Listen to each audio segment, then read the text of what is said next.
So the people who represent the beef industry say, look, this is ground beef. There's no reason to separately market it or post it or put signage on it. What has the USDA said about getting it out of grocery stores? Well, the USDA says it's up to the consumers to press their grocery stores because the USDA has ruled that this is a treatment, that it's not an ingredient, that even though there's ammonia, after the process is finished, there is still ammonia left in the meat, that it's a treatment and therefore doesn't have to be labeled if it was as though it was an ingredient, and it's just ground beef. So they're not going to force anybody to put a new label on it that lets you know what you're eating. What do you think of the work that Bettina has done, the kind of pressure that she's been building on this? It's exactly what the USDA says has to happen. In fact, the USDA credited consumer pressure as to the reason why they have allowed schools now to choose whether or not they want this material or they want ground beef without it.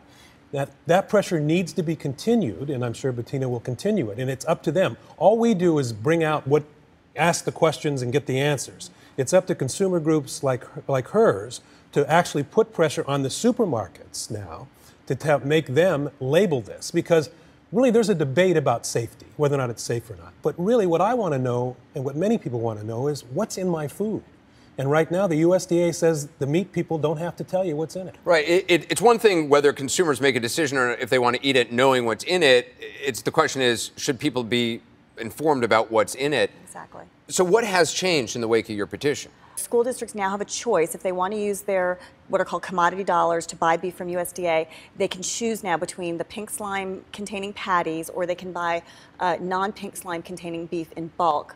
The thing is, though, it may be very difficult for districts to take advantage of that slime-free option. It may be more costly. Before the pressure was there, the USDA did not tell the schools whether or not this particular beef you're buying had any of the pink slime in it. They just didn't, it wasn't known. Right. Now they have committed to telling the schools which is which, and then the schools can choose. That wasn't happening before this petition and before the outcry on the internet.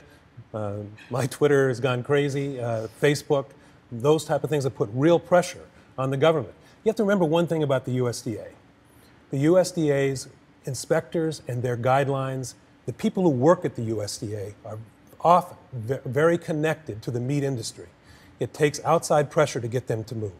And that's exactly what you've done. Right. So your petition is still up there. You're still hoping to get more signatures? Absolutely. Go to change.org. Change.org. Yes, change.org/pink slime.